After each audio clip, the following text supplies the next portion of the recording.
What's up YouTube, Demi here with another Demi Splains. This time we'll be explaining something that's been requested quite a lot lately. And it's just basically, what do you corrupt for like with Vaal Orbs, and why do you do it, like what can you get out of it, stuff like that. So we're going to start with just talking through it. Like, what do Vaal Orbs do? Well, Vaal Orbs are a currency item, right? They drop randomly. You can get them through a recipe as well. It's 7 sack Vaal skill gems and 1 sack fragment. You turn those in, you get 1 Vaal Orb. Great. But what it does is it just corrupts it, and it's got a couple different possible effects. One of the effects is that it turns it into nothing. It just does nothing. It changes sockets into white sockets. It gets rarer the more sockets you get.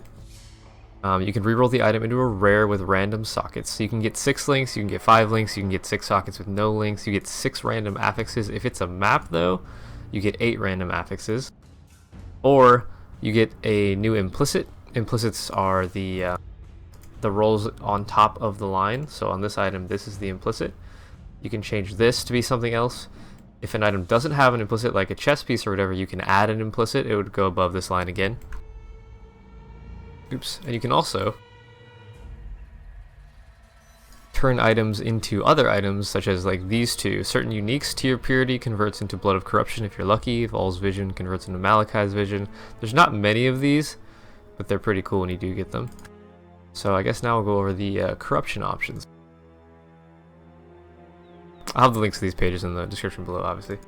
But when you corrupt an item, there's a huge amount of things that you can get, right? A lot of these are worthless, but some of them are pretty cool. So what you do is, in this case, what we're going to be doing in this video is I'm going to be corrupting a bunch of gloves. So if you look at all these little teeny tiny icons, there's the gloves here. If we click that twice, it'll show us the ones that we can hit on gloves only. So we got +1 to 2 level of Vaal gems in this item, 4 to 6% cast speed, 2 to 4 chaos res, +1 socketed gems, curse temp chains on hit, curse Vaal on hit, curse ally weak on hit. These are the high value ones usually. And then we have cast on stun and cast on crit and level 10 assassin's mark. Out of these, the ones that are really usually valuable are +1 socketed gems, especially if it's in an item that already has plus gems in it, such as like Voidbringer. It's a good option. There are a pair of unique gloves that give +1 socketed elemental gems, so you could corrupt +1 gems onto these, which means that the items inside of it would get +2 if they're elemental. So if you're using impurities in here, you get +2 level with impurities. If you have level 20 impurities, 21 impurities, they become level 23, which is the breakpoint for the next point of maximum resistance. But that's besides the point. There's a lot of options for gloves and boots that give +1 gems, because you can also corrupt +1 gems on boots. But we're focusing on gloves right now, so we'll go over those. So yeah, temp chains, Vaal on hit, ally weak on hit, those are all pretty valuable. I have a bunch of Shaper's touches from the last like couple days. We've been farming Shaper for Dying Suns because they're going Legacy in 3.0. So we qualityed all these up, which is the main thing you have to do is quality them. You cannot quality after you Vaal, and then you just start corrupting them. There's one +1 socketed gems, that's good. I'm looking for ally weak on hits primarily, because that's what the Hawa builds want, and these are used on Hawa builds, Hand of Wisdom actions. Most of these looks like we're going to get nothing. Chaos Res. Okay, we got a couple Chaos Reses, but we got 1 socketed gems. The rest of these are basically worthless now. Remember that when you have a corrupted item, you can still link the item by going to the Varici bench. If you have Varici level 8, you can still socket it. It just adds Vaal Orbs to the cost. Normally it's 10 jewelers, it just adds 10 Vaal Orbs. So you can 4-socket it, and then the linking is the same. You just adds Vaal Orbs to whatever the default cost is. But you just 4-link it. And there you go, you got a +1 socketed gems, Shaper's touches. And then I have Voidwalkers. Again, these are boots, so we just show the boots. We get +1 to 2 Vaal gems, chaos res, +1 socketed gems, movement speed, frenzy charges is really good too. Dodge chance, cannot be knocked back, and then 2 useless ones, grants temporal chains and grants haste. They literally just give you the skill on your bar to select. It doesn't like, it's not socketed or not supported by much unless you put the supports in the actual item. So those are kind of useless. Dodge is okay, cannot be knocked back is okay, but we're mainly looking for +1 gems or frenzy charges in these, so let's go ahead and Vaal all of these. Like, you can look up uniques with specific corruptions on them. I'll show you guys how to do that in a minute. There's 4% dodge, that's good. +1 Vaal gems is okay, but you really want +2 Vaal gems. 4% dodge. Okay, so we've got 2 dodges. Again, I could also just link these, as always, with the method I just showed you, but This is basically like every single item has specific types of corruption. So if you're curious about whether it would be worth to corrupt an item, just check the wiki, go to the corrupted page. If you want to corrupt shields, it'll tell you what possible options there are. There's not much on shields, I guess. Wait, is that a shield? That's a claw. What the fuck? Where's shields? Am I just stupid? I'm pretty sure that's a claw. I don't see shield. There it is, Aegis, my bad. These are shields. Okay, so there's the options for shields. The chart's kind of confusing at first. Once you realize what the icons are, you'll be okay. But basically, the main things that you corrupt are generally unique items because they're very readily available. They're usually really cheap, so you can mass vol them. If you have a lot of, like, I guess if you have big balls, you can vol things like Chevron's wrappings or Skyforth even, Headhunters. Like, all of those items have good corruptions. I'll go over some of the really good corruptions, I guess. Culling Strike on weapons is usually the favorite, or weapon range. On most weapons, you can hit that. On bows, you want +1 arrow or Culling Strike generally. +1 power charge is pretty good too. Claws, Culling Strike, weapon range. What's this one? These are daggers, I believe. Daggers, you probably want Culling Strike again, or weapon range. Clubs, you can't really get as much. You can't get Culling Strike on clubs or maces, sorry, because they're dull weapons, I guess. You can get weapon range though, so that's good, but they're not really worth volleying. Scepters, same thing. There's a lot of extra mods because it can get like conversion mods, which those are kind of interesting if you want to do like a full conversion build. Two-handed maces, basically the same as one-handed maces. You just want weapon range or power charge, I guess, if you're playing crit. Staffs, there's not much on staffs that are worth getting other than like power charge.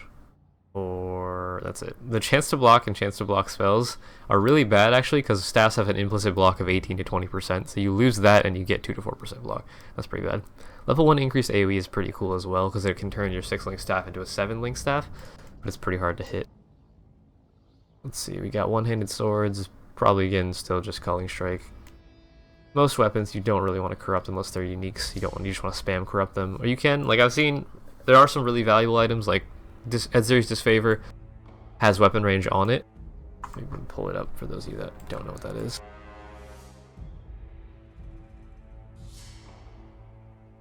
So unique two-handed axe, it only drops from Uber Edzeri in the Alluring Abyss, but it has +2 weapon range as an item roll on it, but if you corrupt +2 weapon range on it, it becomes a +4 weapon range item, which is insane for Cyclone. It makes your AoE massive. So people corrupt these if they're very, very like willing to lose the item. Usually if you 6-link it and it's not selling and you just want to corrupt it at that point if nobody's buying it, but there's a lot of other options. So let's see. Oops.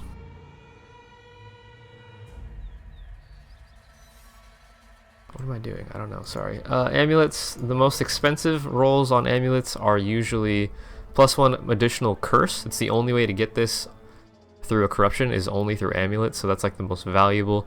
+1 maximum resistance is also very, very valuable. But there's a lot of decent ones on amulets like Frenzy Charge, Minion Damage, Attack Speed, Wed. Damage taken gained as mana when hit is pretty good for Mind Over Matter. Why does it keep going forward? I'm sorry.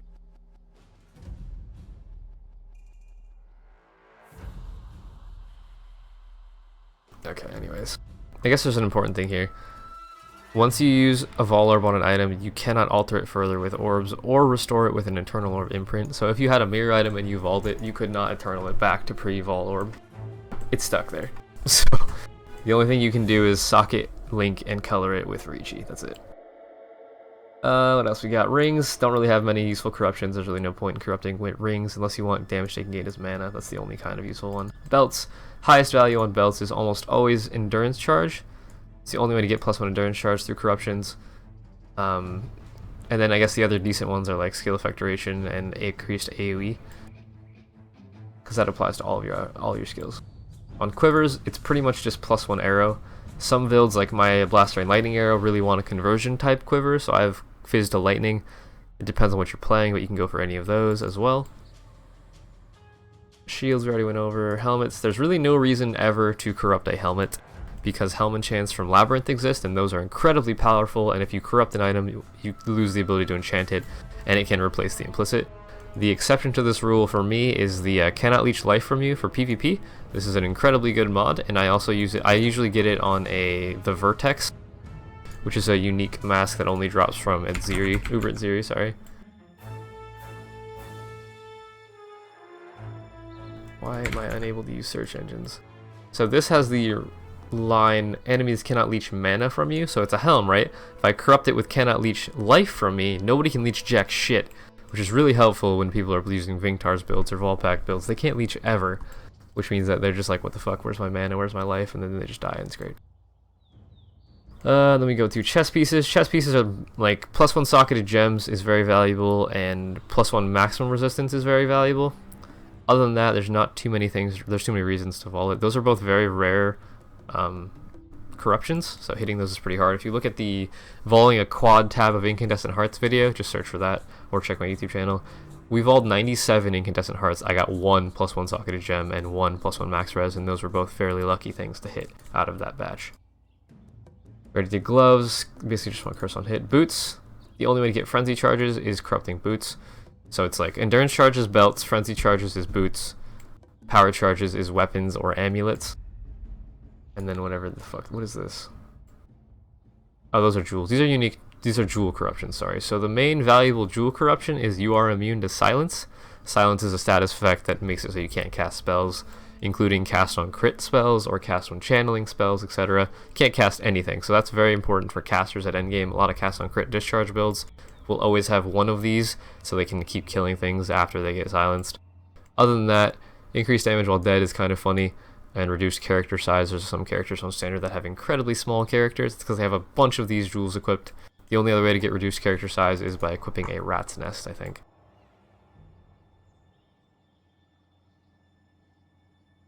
And rat's nest is just a unique helm that gives 10% reduced character size.